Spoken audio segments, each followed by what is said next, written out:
Eu sou professora há mais de 30 anos, fui presidente do Sindicato dos Professores da UFRJ, defensora da educação, da universidade, da ciência e tecnologia. Eu sou Tatiana Roque, candidata a vereadora do Rio de Janeiro pelo PSB. Dou aula na UFRJ em um programa de formação de professores. Acabei sendo convidada pelo prefeito Eduardo Paes para ocupar a Secretaria de Ciência e Tecnologia e me apaixonei pelo Rio e pela possibilidade de fazer mais pelo Rio de Janeiro nessa área de educação, cultura, ciência e tecnologia, enfim, tudo aquilo que diz respeito ao conhecimento.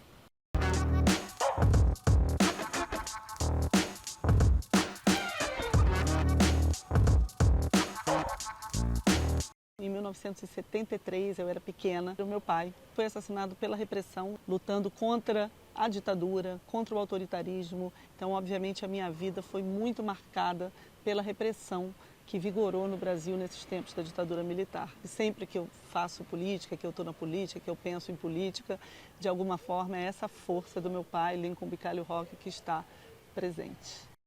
Quando eu entrei para dar aula na UFRJ, nos anos 90, eu dava aula de cálculo 1, porque eu sou matemática. Então, minhas turmas eram todas dos alunos brancos, filhos da elite da Zona Sul.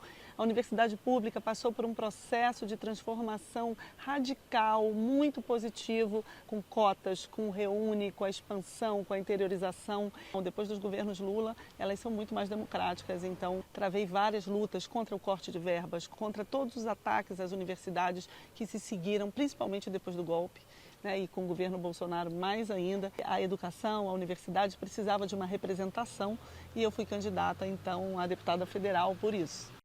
Mas quando eu fui secretária, eu consegui ter projetos na cidade inteira, desde Padre Miguel até a Rocinha, Santa Cruz, Realengo, Maré, Rio das Pedras. Então eu consegui fazer essa ponte entre universidades, ciência, tecnologia e lugares muito vulneráveis, porque a gente tem as naves do conhecimento que são ligadas à Secretaria de Ciência e Tecnologia que eu ocupei e que são espaços de divulgação científica, de formação, de qualificação em tecnologia nesses locais que tem muito potencial, que tem muitos estudantes universitários, que tem muita gente qualificada, mas que a gente precisa desenvolver melhores, criando articulações, fazendo pontes.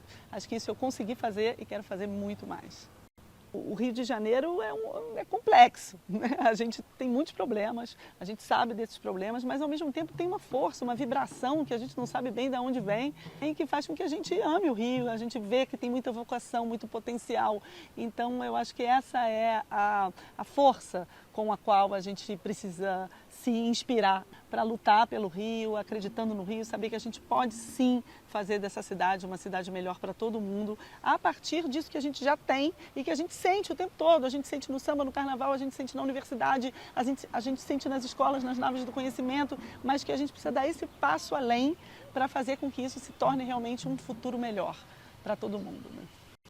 Na minha campanha, a gente diz que a gente está construindo um movimento Acredito no Rio. Talvez o mais inovador nessa minha candidatura agora é conseguir fazer essa ponte entre conhecimento, aquele que é desenvolvido nas universidades, nos nossos centros de pesquisa, nos nossos centros culturais e esses territórios muito vulneráveis para desenvolver a cidade como um todo. Eu acho que a gente, às vezes, não se dá conta de que o Rio de Janeiro é o principal exportador de cérebros do Brasil. Isso significa que a gente forma muito bem as pessoas aqui, tem uma concentração imensa de universidades e a gente precisa aproveitar todo esse potencial para desenvolver a cidade e desenvolver principalmente combatendo as nossas desigualdades sociais e territoriais.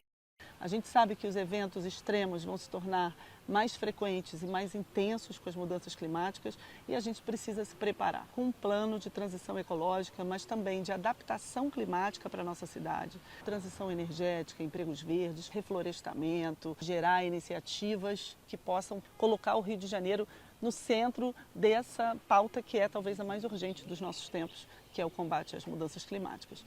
A extrema-direita tem como principal agenda o ataque aos direitos das mulheres, ameaçando o tempo todo de retirada de direitos. A gente precisa de mais mulheres no poder para defender os direitos das mulheres e para resistir aos retrocessos. Eu acho que realmente vale muito a pena lutar para defender os direitos das mulheres, da educação, da universidade pública, fazer a transição ecológica, utilizar todo o potencial que o Rio de Janeiro tem no conhecimento para desenvolver melhor a nossa cidade e de uma maneira mais democrática, combatendo as nossas imensas desigualdades sociais.